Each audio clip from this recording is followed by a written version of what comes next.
나눔가족 여러분 반갑습니다. 말씀으로 시작하는 여러분의 하루에 은혜와 평강을 빕니다. 오늘 말씀은 이스라엘의 악행에 대한 고발이 계속되고 있습니다. 하나님께서는 이스라엘에게 풍요를 허락하셨습니다. 그러나 그들에게 주신 풍요는 오히려 그들에게 독이 되었습니다. 그들은 풍요를 누릴수록 하나님께 가까이 간 것이 아니라 우상을 위한 제단을 더욱 많이 쌓아갔습니다. 그들은 번영을 누릴수록 우상의 주상을 더 아름답게 하는 일에 몰두했습니다. 이스라엘은 열매 맺는 무성한 포도나무라 그 열매가 많을수록 제단을 많게 하며 그 땅이 번영할수록 주상을 아름답게 하도다. 그들이 두 마음을 품었으니 이제 벌을 받을 것이라.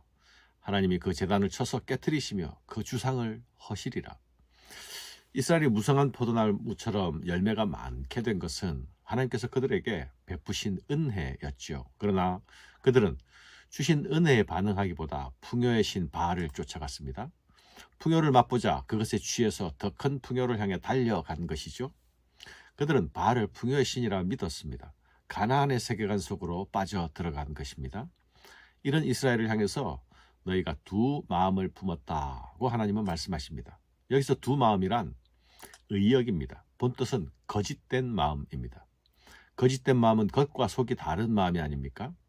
그들은 실상 자기 자신을 사랑했지만 겉으로는 하나님을 사랑하는 척 했습니다.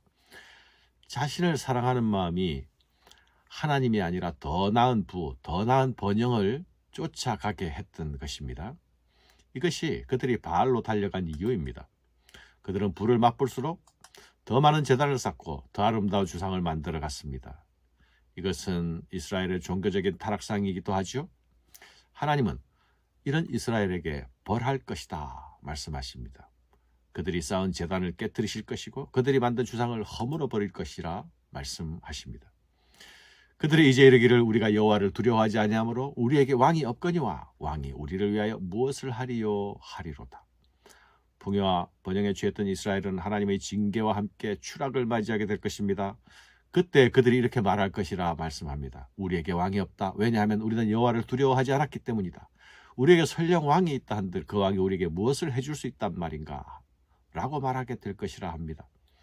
나라가 멸망하게 되면 이제까지 의지했던 정치력에 대한 의지가, 왕에 대한 의지가 자신들을 버티는 진정한 힘이 아니었다는 사실을 깨닫게 되는 그 한날이 오게 될 것이라는 말씀입니다.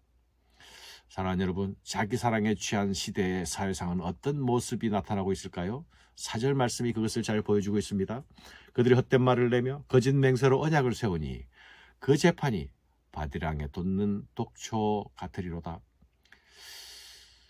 그들에게는 정직한 말을 찾아볼 수가 없었습니다. 오히려 거짓 맹세가 판을 치고 있었죠. 재판에서 정직한 진술은 없고 거짓 맹세자들을 세워서 이익을 쫓고 있는 사람들이 넘쳐났습니다.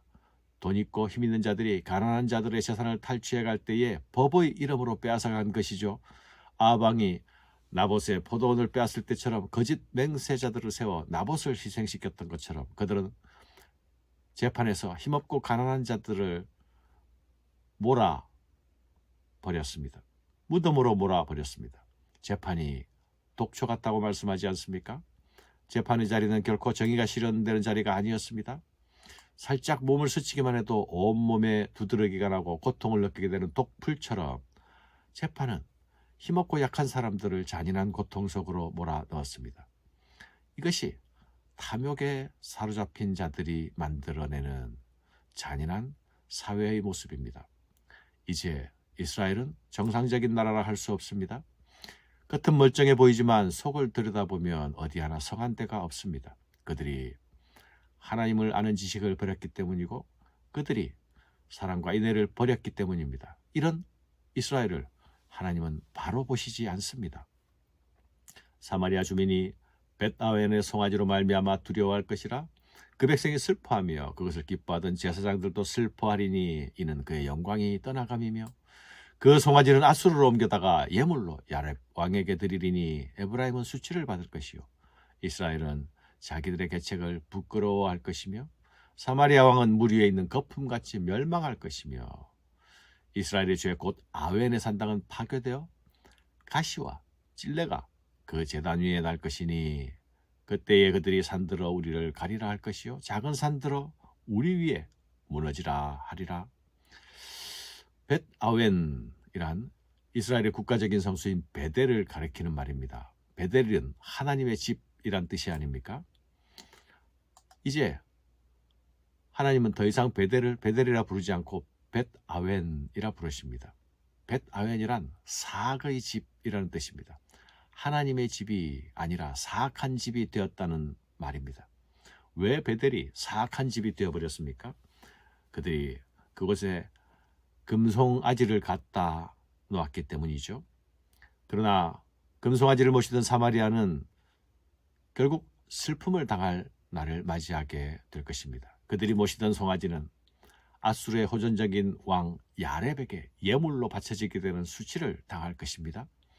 사마리아 왕은 물거품처럼 멸망하게 될 것이고 사악한 산당은 가시덩굴과 엉겅퀴가 제단을 뒤덮게 될 것입니다. 이것은 하나님의 사랑을 배반하고 언약을 파기한 이스라엘이 당할 저주의 모습입니다. 이스라엘아, 네가 기브아 시대로부터 범죄하더니 지금까지 죄를 짓는구나. 그러니 범죄한 자손들에 대한 전쟁이 어찌 기브아에서 일어나지 않겠느냐. 내가 원하는 때에 그들을 징계하리니 그들이 두 가지 죄에 걸릴 때 만민이 모여서 그들을 치리라.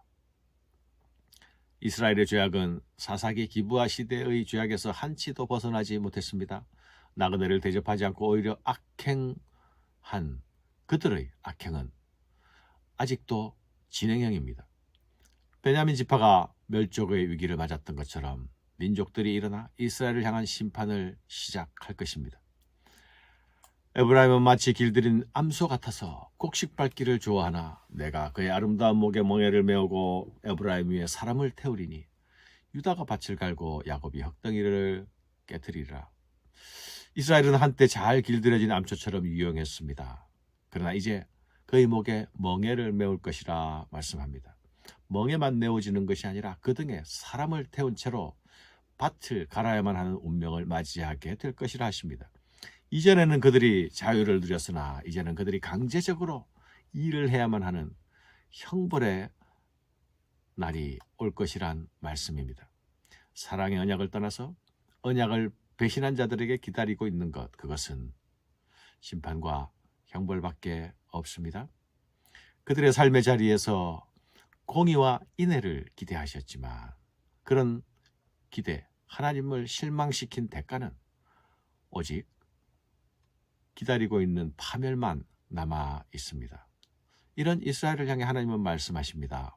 너희 묵은 땅을 기경하라. 묵은 땅을 기경하라 하십니다. 너희가 자기를 위하여 공의를 심고 인애를 거두라. 너희 묵은 땅을 기경하라.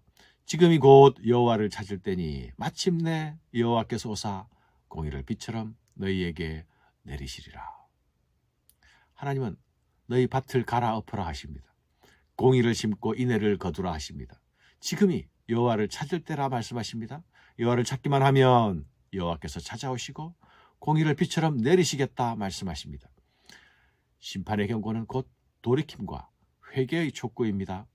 사랑하는 여러분, 우리는 구원받은 하나님의 백성으로 그 부르심에 바른 반응을 하고 있습니까? 우리 삶의 자리에는 하나님이 기대하시는 열매들이 나타나고 있습니까?